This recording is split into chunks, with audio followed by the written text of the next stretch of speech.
back in the shop again. Video number 8 on the mahogany viola. And just to update everybody on where I am on this little project, the neck and scroll are pretty much done. I'm never done with these. I'm always messing with them, but it's close. I mean, I still have to put the fingerboard on and round out the neck and that, but the hard part's done.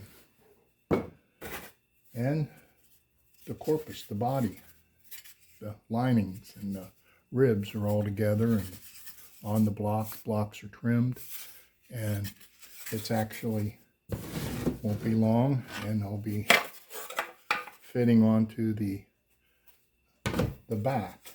The back, I have that finished on the top side of it. The graduation's the way I want it. I'm pretty happy with it. I think it's going to be a really pretty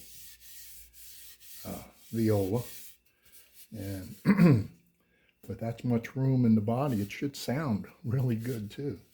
So what I'm going to do today is I'm going to start cutting the purfling slot, and I do that a couple different ways. One's by hand, where I scribe a line all the way around, 2 lines, and then I cut it out and pop it out with a little chisel that I made. And that takes forever, and I'm a little worried about this mahogany on that, because just the way the grain is, and this mahogany kind of flakes. Once it's smooth and everything, it's good, but I think the safer way and the better way to do it would be to do it with my attachment that goes onto my Dremel tool. And I got this attachment at Stuart Mac, and you can buy these just about anywhere on the internet, but they're not the same quality as the Stu Mac one. At least that's my feelings.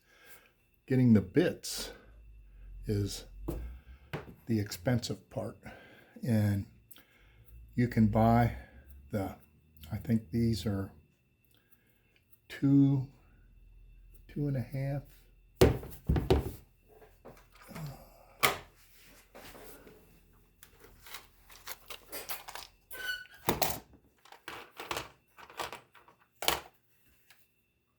Okay, they're 1.4 millimeters wide, and that's how wide my purfling is.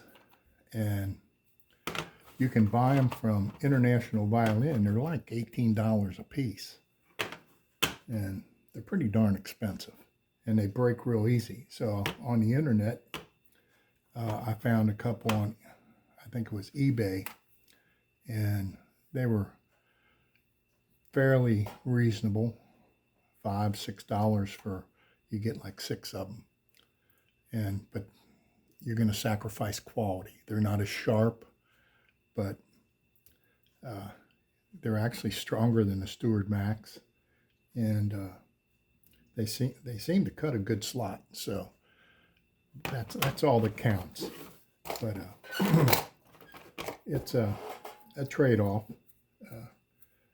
But without any further ado, we'll start cutting a slot. See if I can get this down where you guys can see it.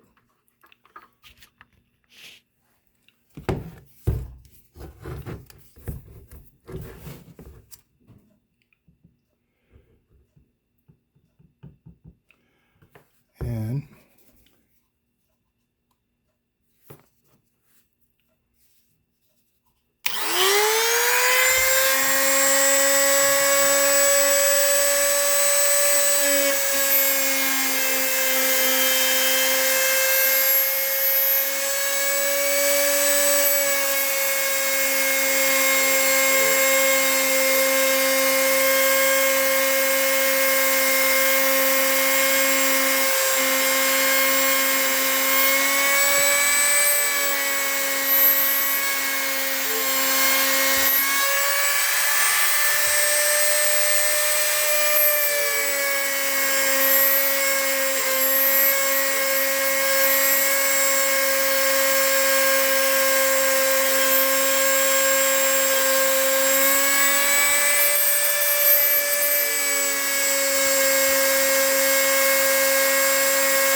And as you can see, it cuts a nice groove. Still needs cleaning out.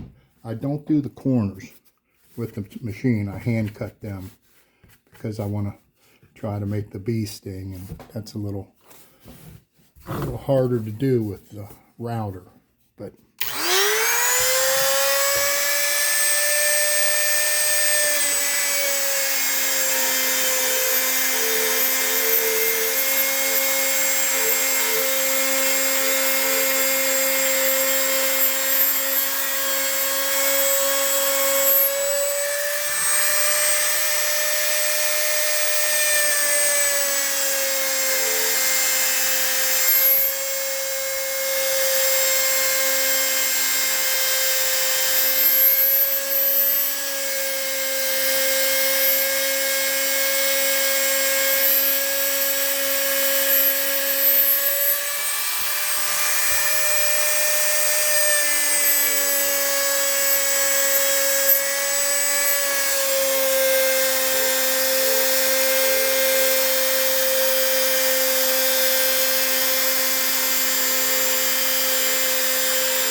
okay, what used to take me days now is done in a few minutes.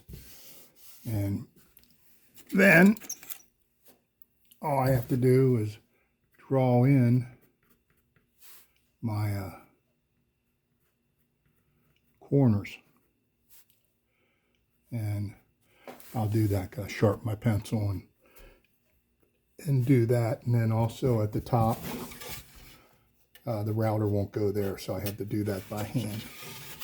But that is pretty much how I cut a purfling slot. And then I bend the purfling on my iron and install it and glue it in and trim it down, and then start working on the edges a little bit. And we'll flip it over and start carving out the back. So that's all I got on video number 8 on the mahogany viola. And if you haven't subscribed yet, subscribe. It helps the channel, and I really appreciate it. And I'll talk to you guys later. Thanks.